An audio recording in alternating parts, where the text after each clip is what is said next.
नमस्कार दोस्तों, मेरा नाम है प्रवीण और आप देख रहे हैं पॉडकास्ट फ्लेक्सीज चैनल को एक बार फिर से। तो आज मैं लेकर आपके लिए बहुत ही important topic again from the GATE mass transfer के हमारे ये क्वेश्चंस हैं। और आज जो स्पेशली हमारा ये न्यूमेरिकल है या फिर बोल सकते हैं ये 2 मार्क्स के लिए गेट 2007 में पूछा गया था और ये बेस्ड है मास ट्रांसफर के ही डिस्टिलेशन टॉपिक से। काफी इंटरेस्टिंग टॉपिक आप देख रहे हैं, लगभग प्रोसेस कैलकुलेशन से ये रिलेटेड है। ठीक है, आज हम इसमें मेटल बैलेंस भी देखेंगे कैसे करना चाहिए। बट आगे बढ़ने से पहले अगर आपने मेरा चैनल सब्सक्राइब नहीं किया तो प्लीज आपसे बहुत बड़ी से रिक्वेस्ट कि आप मेरा चैनल सब्सक्राइब कीजिए, लाइक एंड शेयर करना मत भूलिएगा ताकि मैं ऐसे ही एजुकेशनल वीडियोस आपके लिए हमेशा और पर लेके आता हूं। और इसी वीडियो के डिस्क्रिप्शन बॉक्स में अगर आप देखें तो आपको एक लिंक मिलेगा जहां से आप इसी चैप्टर यानी कि जो प्लेलिस्ट में आपको लिखा मिलेगा गेट मास ट्रांसफर क्वेश्चंस, सारे ईयर के गेट मास ट्रांसफर के क्वेश्चंस आपको मिल जाएंगे। तो आप डेफिनेटली दूसरों को सजेस्ट कर सकते हैं, डाउनलोड कर सकते हैं, देख सकते हैं, फ्रेंड्स को बता सकते हैं। साथ में आपको मालूम है कि वीडियोस को बनाने में काफी सारी मेहनत लगती है क्योंकि ये चैनल है specially focused on means fluid mechanics, fluid machines है जो मैकेनिकल इंजीनियरिंग से भी रिलेटेड है, chemical then your civil engineering से भी रिलेटेड है। तो काफी मेहनत लगती है दोस्तों। तो अगर आप कुछ कंट्रीब्यूट करना चाहते हैं, डोनेट कर सकते हैं, तो डिस्क्रिप्शन बॉक्स में उसका लिंक दिया हुआ है, आप डोनेट कर सकते हैं उस पर्टिकुलर नंबर पे। ठीक है, या फिर उस लिंक को क्लिक कर सकते हैं। तो चलिए ज्यादा टाइम लेते हुए, क्योंकि ये क्वेश्चन 2 अलग अलग पार्ट में बटा हुआ है, तो हम साथ में इसको अंडरस्टैंड करेंगे अपनी नेटिव लैंग्वेज हिंदी में, समझेंगे, साथ में लिखेंगे गिवन डेटा भी, क्योंकि क्वेश्चन तो लगभग पूरा ब्लैक बोर्ड से भरी गया है, आप देख रहे हैं। ओके, तो पढ़ते हैं, चलिए ज्यादा टाइम ना लेते हुए। अ simplified flow sheet is shown in figure. याद रखिएगा ये प्रॉब्लम है गेट मास ट्रांसफर का, डिस्टिलेशन का, 2007 में पूछा गया था 2 मार्क्स के लिए। ठीक है, ये भी 2 मार्क्स के लिए, ये भी 2 मार्क्स के लिए। आई थिंक ये 1 मार्क्स, ये 1 मार्क्स है, तो वैसे तो ये 2 मार्क्स का क्वेश्चन है, 1 मार्क्स 1 मार्क्स। ओके, पढ़ते हैं। Simplified flow sheet is shown in figure as for the production of ethanol from ethylene. मतलब एक फ्लो शीट बताई हुई है। ठीक है, किसके लिए ये फ्लो शीट? एथेनॉल प्रोड्यूस करने के लिए। किससे? इथिलीन से। इथिलीन का फॉर्मूला क्या होता है?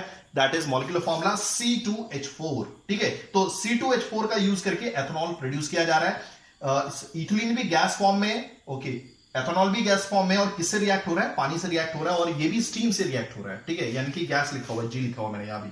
ओके, आगे बढ़ते हैं। The conversion of the ethylene in the reactor is 30%। Okay, अब देखिए इथिलीन गैस जो रेड कलर में आपको दिख रही है, ये इथिलीन गैस एंटर हो रही है। ओके, यहां पर मींस वाटर एंटर हो रहा है in the form of gas. Okay, reactor में हो रहा है, तो आपको मालूम है यहां पे लिखा हुआ है कि जो कन्वर्जन है इथिलीन की वो 30% है। यहां पे लिख लेता हूं, द कन्वर्जन ऑफ इथिलीन। कितना कन्वर्जन है भाई इथिलीन का? This is 30%। ओके, आगे बढ़ते हैं। And the scrubber following the reactor completely separates the ethylene as top stream and ethanol and water as water as bottom stream. देखिए ethylene और water जैसे ही रिएक्ट होंगे तो इथिलीन का कन्वर्जन सिर्फ 30% हो रहा है। ठीक है, तो दैट मींस अनरिएक्टेड इथिलीन आगे जा रही है, साथ में कुछ अनरिएक्टेड हो सकता है पानी भी हो, फिलहाल तो पानी की क्वांटिटी कुछ दी नहीं हुई है। Unreacted water plus your unreacted ethylene आगे जाती है स्क्रबर में। ओके, तो ऊपर से क्या निकल जाता है? आपका बचा हुआ इथिलीन। ओके, और क्या था? जो भी प्रोडक्ट होगा, कौन कौन सा प्रोडक्ट होगा हमारा? क्या बोलते हैं, 30% कन्वर्जन इथिलीन के बाद अगर हो जाता है, मतलब हो ही रहा है, तो जो एथेनॉल बनता है वो बॉटम प्रोडक्ट के तौर पे निकल जाता है, साथ में पानी भी बॉटम प्रोडक्ट के तौर पे निकल जाता है। और ऊपर से क्या जा रहा है आपका? Unreacted ethylene. याद रखिएगा एथेनॉल ऊपर नहीं जा रहा है, ना ही पानी ऊपर जा रहा है। ठीक है, आगे बढ़ते हैं। The last distillation column gives an ethanol water as a drop mixture, 90 mole% ethanol as a final product and water as a waste. Okay, अब फाइनली फर्दर आपका नीचे से क्या जा रहा है? एथेनॉल प्लस वाटर, ये डिस्टिलेशन कॉलम में जा रहा है। Top product as a top आ रहा है, और यहां पे 90 मोल% आपका क्या है? दिस इज योर क्या बोलते हैं, एथेनॉल है, यानी कि 10% क्या होगा? आपका पानी होगा। ओके, नीचे से वेस्ट वाटर निकल रहा है, यही बताया हुआ है। ओके, आगे बात करते हैं। And the recycle to purge ratio is 34। देखिएगा ये वाली आपकी रिसाइकल की स्ट्रीम है, और पर्ज वाली जो है वो इस साइड जा रही है, जो राइट साइड पे जा रही है आपकी रेड कलर की। तो यहां पे लिख लेता हूं, यहां पे दिस इज, और तो कुछ डेटा नहीं दिया हुआ है यहां पर। ओके, हाँ, यहां पे लिख देता हूं कि जो 90 मोल% आपका क्या है? एथेनॉल है। कहां से निकल रहा है? डिस्टिलेशन कॉलम से। ओके, नेक्स्ट क्या दिया हुआ है? रिसाइकल टू पर्ज रेशियो 34 दिया हुआ है। ओके, तो हमारे पास 2 क्वेश्चन है। ठीक है, for an azeotrope product rate of 500 mole per hour, अगर बाहर आपका एजिट्रॉप ही निकल रहा है, और कैसे में निकल रहा है, कैसा निकल रहा है? 90 मोल% आपका एथेनॉल है। मान लीजिए अगर 100 मोल पर आवर से आपका एजिट्रॉप का मिक्सचर निकल रहा है, तो दैट मींस 100 का 90% कितना होगा? यानी कि 90 मोल पर आवर आपका एथेनॉल होगा, 10 मोल% आपका पानी होगा। मगर यहां पे क्या बोल रहा है, for an azeotrope product rate of 500 mole per hour the recycle gas flow rate in mole per hour is, पहला ऑप्शन 30, दूसरा option 420, third option is 1020, fourth option is 1500।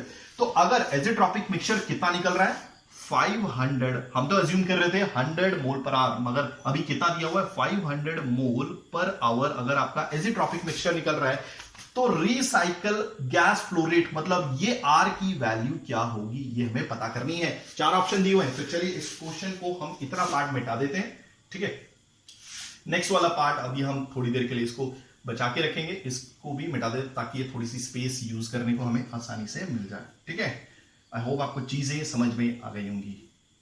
It's very very easy, 2 marks के मतलब 2 marks का ये हलवा ही है, ठीक है, आप बहुत इजीली ले सकते हैं। ओके, एजिट्रॉपिक मिक्सचर कितना है ना 500 मोल पर आवर आ रहा है, तो यहां पर मैं 500 मोल पर आवर आपका क्या है एजियोट्रॉपिक मिक्सचर यहां लिख देता हूं, एजियोट्रॉपिक मिक्सचर। ओके, निकल रहा है बाहर। ओके, इसमें हाँ, तो 500 मोल पर आवर अगर आपका एजियोट्रॉपिक मिक्सचर निकल रहा है तो आपको साफ साफ दिया हुआ है कि इसमें 90 मोल% एथेनॉल है, ठीक है। अब देखिए सारी की सारी क्वांटिटी मोल्स में है, तो इसलिए टेंशन लेने की जरूरत नहीं है।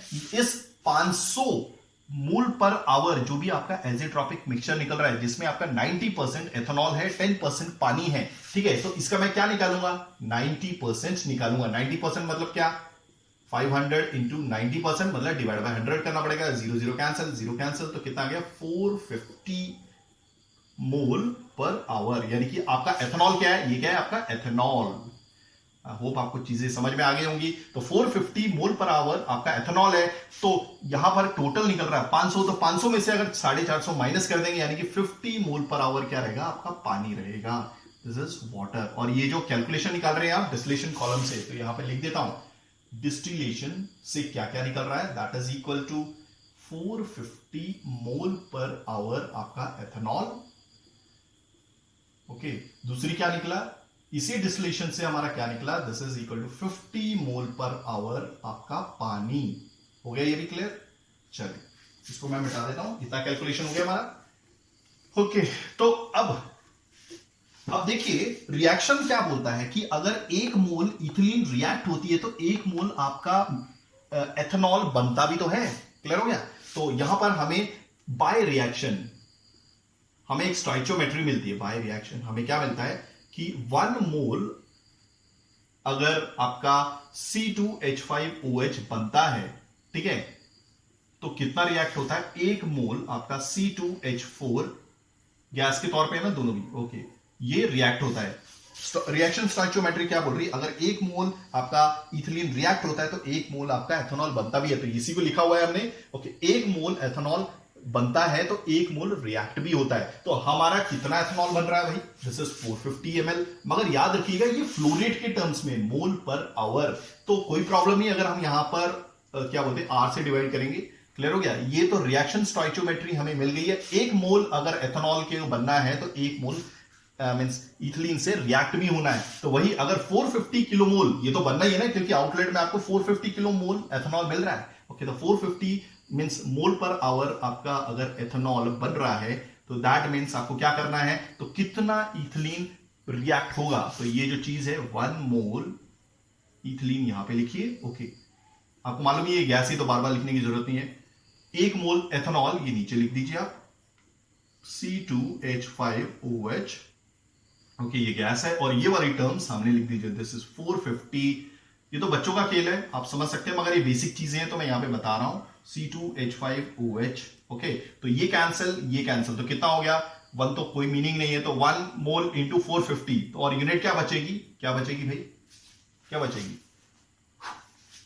हाँ, ये देखिए आर का कोई प्रॉब्लम नहीं, आर को हमने खुद से निकाला है ना, क्योंकि हमारा जो प्रोडक्ट निकल रहा है वो फ्लो रेट से निकल रहा है, ठीक है, मोलर फ्लो रेट से निकल रहा है। और जो हमारे पास स्टोइचियोमेट्री है वो सिंपल, आप चाहें तो ये भी कर सकते हैं, कोई प्रॉब्लम नहीं है, मोल पर आवर, ठीक है।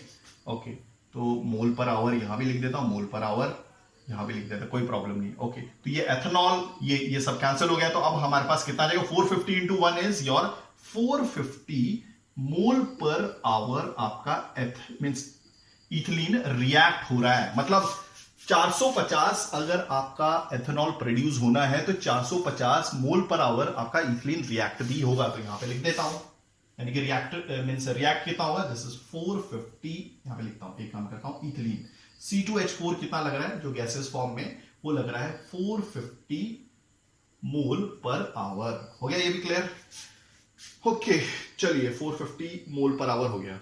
ओके चलिए इसको मिटा देता हूं, ये तो हो गया। तो हाँ दूसरी चीज, अब ये क्या बताओ, हमें ये तो पता चल गया कि भाई हमारा जो इथिलीन है वो 450 मोल पर आवर आपका रिएक्ट हो रहा है, मगर ये बताया गया कि रिएक्टर में कन्वर्जन सिर्फ 30% का है। Let me check everything is working fine. या I think I must change my this one sketch. हाँ अब आप देखिएगा ध्यान से, ठीक है। अब रिएक्टर में ये भी बताया गया कि ये 30% ही कन्वर्जन हो रहा है। दैट मींस ये जो 450 आपका मोल पर आवर इथिलीन आया है ये सिर्फ 30% है, ठीक है, 30% ही रिएक्ट हो रहा है। तो दैट मींस इसका मतलब है कि इथिलीन इससे भी ज्यादा 450 मोल पर आवर से भी ज्यादा फीड किया जा रहा था रिएक्टर में, समझ गया।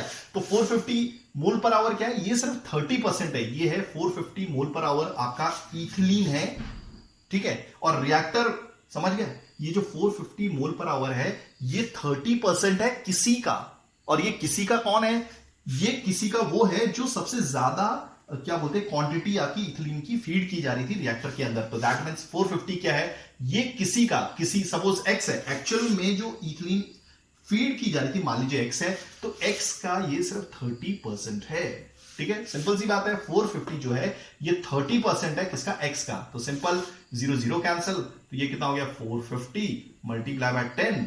ओके ये यहां पर चला गया, 3 नीचे आ जाएगा। Okay therefore this is equal to x.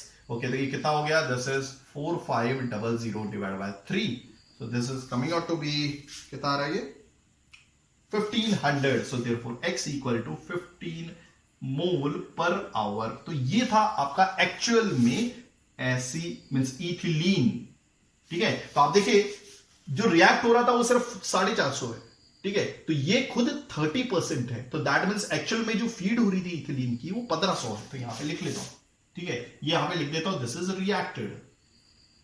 जो अनरिएक्टेड है वो कितना है फिर इथिलीन, अनरिएक्टेड नहीं, एक काम करते हैं, सबसे पहले ये तो पता करेंगे टोटल इथिलीन थी कितनी। टोटल इथिलीन कितनी हो गई, C2H4 जो गैसेस फॉर्म में थी वो थी 1500 मोल पर आवर। हो गया ये भी, ओके चलिए।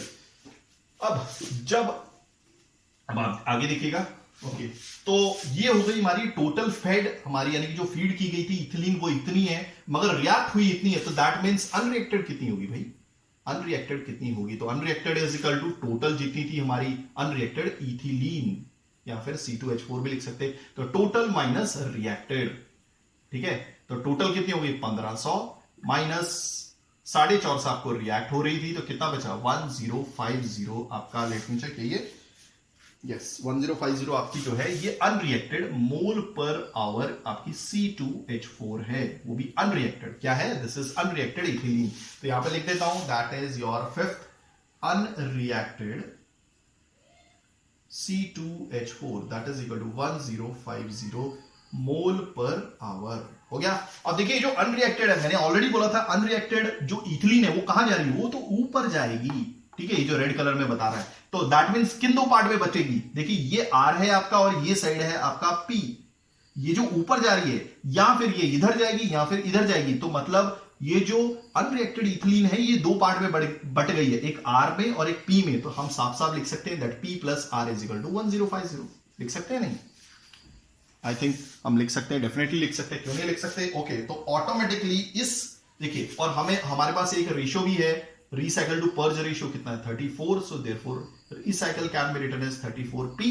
ओके तो R की वैल्यू मैं यहां पे पुट कर देता हूं, so therefore इसको कैसे लिखूंगा, this is P plus R की जगह ये पुट कर दूंगा R इक्वल टू 34p, तो 34p इज इक्वल टू 1050, ये हो जाएगा P plus 34p is 35p 1050, so therefore P equal to 30, और ये 30 अगर हम इस इक्वेशन में पुट करेंगे ये वाली P plus R equal to 1050, तो ये क्या दे देगा हमको, R दे देगा साफ साफ, this is coming out to be ऐसे 30 क्या बोलते हैं, अगर हम R की जगह 30 पुट करेंगे और ये उस साइड जाएगा -30, तो 1050 में से 30 माइनस गया, तो that will be 1020 mole per hour, so which is our answer. तो आंसर जो था वो था हमारा that is your C, part A हो गया हमारा। चलिए, आई होप आपको चीजें पूरी समझ में आ गई होंगी। So R is equal to 1020 mole per hour. Okay, seventh लिख देता हूं कि जो पी था वो था 30 मोल पर आवर। तो याद रखिएगा पी जो था 30 मोल पर आवर आपका बाहर जा रहा था। ओके, ये भी क्लियर। चलिए अब नेक्स्ट पार्ट पढ़ते हैं, हमारा जो नेक्स्ट क्वेश्चन है। ओके, चलिए मैं स्केच पेन चेंज कर लेता हूं। ओके, तो नेक्स्ट क्वेश्चन क्या बोल रहा था, यहाँ पे फॉर लिखा हुआ है। ओके, अब फॉर द सेम प्रोसेस, इसी प्रोसेस के लिए यहाँ पे सेम लिखा हुआ था, ठीक है, मीडिया थोड़ा सा, sorry for this. For the same process if the fresh H2O feed to the reactor is 600 mole per hour and wash water for scrubbing is, चलिए इसको मैं छोड़ देता हूं, पहले हम देख लेते हैं। इसी प्रोसेस के लिए अगर जो फ्रेश वाटर है, देखिए फ्रेश वाटर, फिलहाल हमें पानी की क्वांटिटी तो नहीं दी हुई है, पानी की जो क्वांटिटी है फ्रेश वाटर जो फीड किया जा रहा है रिएक्टर को वो 600 मोल पर आवर है। इस केस में 600 मोल पर आवर पानी फीड किया जा रहा है, ठीक है। और जो वॉश वाटर है, वॉश वाटर ये वाला, देखिए अगर क्या बोलते हैं यहां ये जो रिएक्टर से क्या क्या चीजें निकल रही, अनरिएक्टेड इथिलीन यानी कि C2H4 plus ethanol plus unreacted water अगर होगा तो, ठीक है, समझ में आ रहा है। क्योंकि अभी तक हमें ये नहीं दिया होता कि पानी कितना फीड किया जा रहा है, तो तीन चीजें निकलेंगे, अनरिएक्टेड इथिलीन प्लस पानी अगर अनरिएक्टेड होगा तो, और तीसरा इथेनॉल। तो एथेनॉल और पानी तो नीचे चले जाएंगे just because of wash water की वजह से, क्योंकि वॉश पानी की क्वांटिटी भी कुछ ऊपर से नीचे फेंकी जा रही है ताकि वो पानी और अपने एथेनॉल को ग्रैब करके नीचे लेके जाए और कुछ भी लॉस ना हो एथेनॉल का जो मेन प्रोडक्ट है। और जो इथिलीन है वो तो पानी में सॉल्युबल नहीं होगी, तो इसलिए ऊपर से निकल जाएगी, कुछ पार्ट पर्च में निकाल दिया जाएगा, कुछ पार्ट रिसाइकल कर दिया जाएगा, तो यानी कि मैक्सिमम पार्ट रिसाइकल कर दिया गया है, ठीक है। तो आगे बढ़ते हैं। ओके, तो ये बोल रहा है कि स्क्रबिंग में क्या हो रहा है कि 20% ऑफ द, यही मेन चीज है, and wash water for scrubbing, यानी स्क्रबर में वॉश वाटर यूज किया जा रहा है। ओके, अब कितना किया जा रहा है, वो 20% है, is 20% of the condensable coming out of the reactor. वो 20% है जो भी चीजें कंडेंस हो रही हैं रिएक्टर में से, ठीक है। तो कंडेंस होने वाली कौन सी चीजें हैं, देखिए जो इसमें पानी फीड किया जा रहा था वो भी गैस के तौर पे था, यानी कि स्टीम के तौर पे होगा। ओके, तो कंडेंस होने वाली दो ही चीजें, एक एथेनॉल और एक अनरिएक्टेड वाटर। क्लियर हो गया, अनरिएक्टेड वाटर। तो आपको मालूम है फीड कितना किया जा रहा है दूसरे प्रोसेस में, 600 मोल पर आवर आपका पानी फीड किया जा रहा है, मगर एज पर स्टोइचोमेट्री आपको मालूम है C2, हाँ एज पर स्टोइचोमेट्री एक मोल इथिलीन को 1 मोल पानी लगता है, 1 मोल इथिलीन को, या फिर लिख सकते हैं 1 मोल, हाँ 1 मोल इथिलीन गैस को 1 मोल आपका पानी लगता है रिएक्ट होने के लिए। तो आपको मालूम है हमारा इथिलीन कितना रिएक्ट हो रहा है, इथिलीन रिएक्ट हो रहा है हमारा 450 मोल पर आवर। तो 450 मोल पर आवर, आप चाहें तो इस रिएक्शन स्टोइचोमेट्री को भी R से डिवाइड कर सकते हैं, कोई प्रॉब्लम नहीं है, ठीक है। 450 मोल पर आवर अगर हमारा इथिलीन रिएक्ट हो रहा है गैस के तौर पे, तो कितना लगेगा, अगर 1 मोल को 1 लगता है तो 450 मोल जो इथिलीन का है उसको कितना लगेगा, ये तो आप समझ ही सकते हैं, बार बार लिखने की जरूरत नहीं है। 450 मोल पर आवर ऑफ पानी तो लगेगा ही लगेगा, सिंपल सी बात है। तो पानी भी कितना लगेगा, 450 मोल पानी लगेगा, ये रिएक्ट होगा, याद रखिएगा। मगर एक्चुअल में पानी कितना फीड किया जा रहा है, 600 मोल पर आवर। तो अनरिएक्टेड पानी कितना हुआ, तो अनरिएक्टेड वाटर कितना हुआ, दिस इज 600 फीड किया जा रहा था, ओके, ठीक है, माइनस 450 जो आपका पानी रिएक्ट हुआ, तो कितना हो गया 450, कितना हो गया 600 में से 450 गए 150 मोल पर आवर आपका अनरिएक्टेड वाटर रह गया है। तो यहां लिख देता हूं वाटर, हो गया। तो यहां से क्या निकल रहा है, पानी कितना निकल रहा है 150 मोल पर आवर, हो गया। ये क्या है आपका H2O। Okay, next.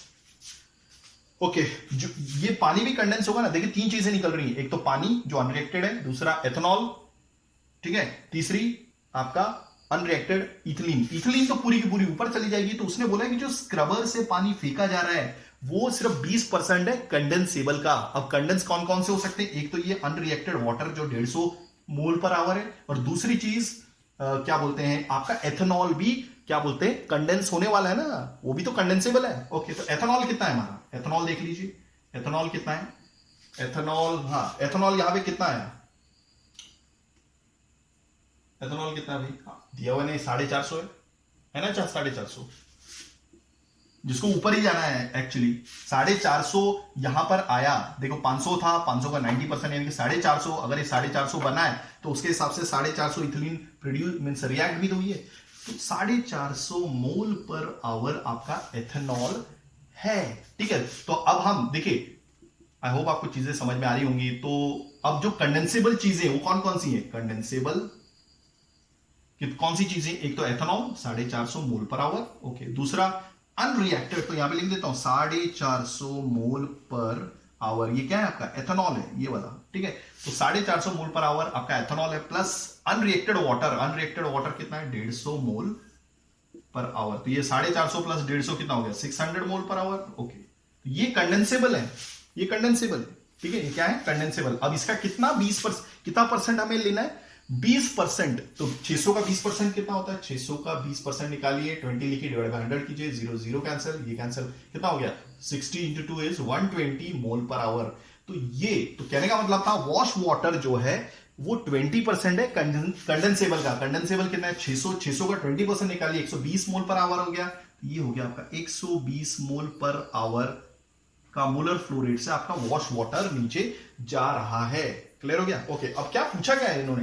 The water flow rate in mole per hour from the distillation column as bottom is, यानी कि कितना मोल पर आवर आपका वेस्ट वाटर निकल रहा है नीचे से। ठीक है, तो आपके पास टोटल क्वांटिटी कितनी आ गई पानी की? ठीक है, ये तो आई होप आपको चीजें समझ में आ गई होंगी। ओके, तो पानी की क्वांटिटी कितनी है? देखिए, एक तो ऊपर से 120 मोल पर आवर वॉश वाटर के तौर पे फेंका जा रहा है, यानी कि धोने के लिए। धोने के लिए मतलब किसको? मतलब पकड़ने के लिए, एक तो एथेनॉल को, और दूसरा जो अनरिएक्टेड वाटर था। ठीक है, तो 120 मोल पर आवर आपका ऊपर से एज अ स्क्रबर के ऊपर से वॉश वाटर फेंका जा रहा है, प्लस और दूसरा पानी कौन सा था?